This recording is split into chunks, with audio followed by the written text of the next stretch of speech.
Les Actes des Apôtres, chapitre 8. Saul avait approuvé le meurtre d'Étienne. Il y eut ce jour-là une grande persécution contre l'église de Jérusalem, et tous, excepté les apôtres, se dispersèrent dans les contrées de la Judée et de la Samarie. Des hommes pieux ensevelirent Étienne et le pleurèrent à grand bruit. Saul, de son côté, ravageait l'église. Pénétrant dans les maisons, il en arrachait hommes et femmes et les faisait jeter en prison. Ceux qui avaient été dispersés allaient de lieu en lieu, annonçant la bonne nouvelle de la parole. Philippe étant descendu dans la ville de Samarie, y prêcha le Christ. Les foules tout entières étaient attentives à ce que disait Philippe, lorsqu'elles apprirent et virent les miracles qu'il faisait. Car des esprits impurs sortirent de plusieurs démoniaques en poussant de grands cris, et beaucoup de paralytiques et de boiteux furent guéris. Il y eut une grande joie dans cette ville. Il y avait auparavant dans la ville un homme nommé Simon qui, se donnant pour un personnage important, exerçait la magie et provoquait même l'étonnement du peuple de la Samarie.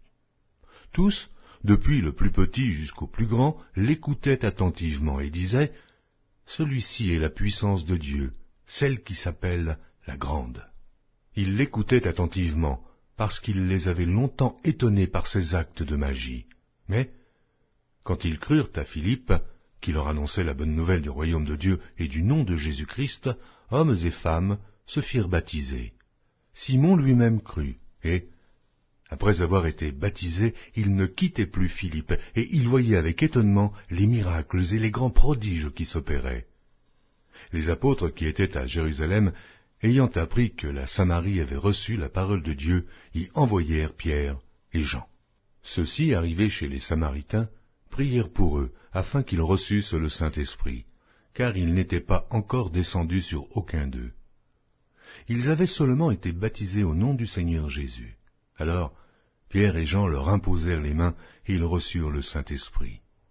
Lorsque Simon vit que le Saint-Esprit était donné par l'imposition des mains des apôtres, il leur offrit de l'argent en disant « Accordez-moi aussi ce pouvoir, afin que celui à qui j'imposerai les mains reçoive le Saint-Esprit. » Mais Pierre lui dit « Que ton argent périsse avec toi, puisque tu as cru que le don de Dieu s'acquérait à prix d'argent.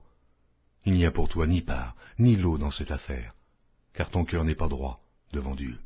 Repens-toi donc de ta méchanceté, et prie le Seigneur pour que la pensée de ton cœur te soit pardonnée, s'il est possible, car je vois que tu es dans un fiel amer, et dans les liens de l'iniquité. » Simon répondit « Priez vous-même le Seigneur pour moi, afin qu'il ne m'arrive rien de ce que vous avez dit. » Après avoir rendu témoignage à la parole du Seigneur, et après l'avoir prêché, Pierre et Jean retournèrent à Jérusalem, en annonçant la bonne nouvelle dans plusieurs villages des Samaritains.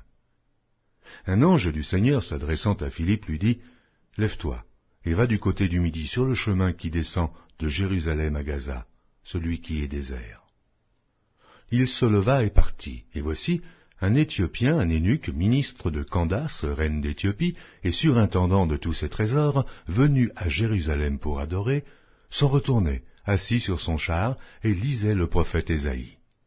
L'Esprit dit à Philippe, « Avance, et approche-toi de ce char. » Philippe accourut et entendit l'Éthiopien qui lisait le prophète Ésaïe, et il lui dit, « Comprends-tu ce que tu lis ?» Il répondit, « Comment le pourrais-je, si quelqu'un ne me guide ?» Et il invita Philippe à monter et à s'asseoir avec lui. Le passage de l'Écriture qu'il lisait était celui-ci.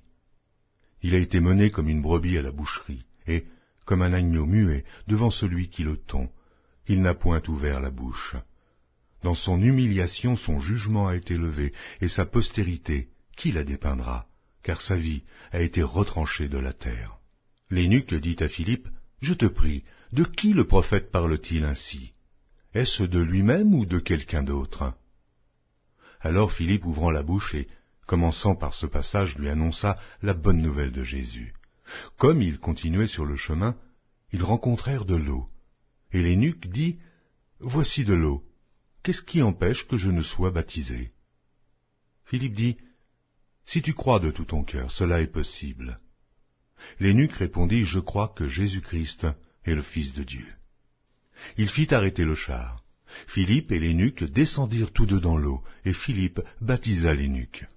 Quand ils furent sortis de l'eau, l'Esprit du Seigneur enleva Philippe, et l'eunuque ne le vit plus, tandis que, joyeux, il poursuivait sa route. Philippe se trouva dans Azote, d'où il alla jusqu'à Césarée, en évangélisant toutes les villes par lesquelles il passait.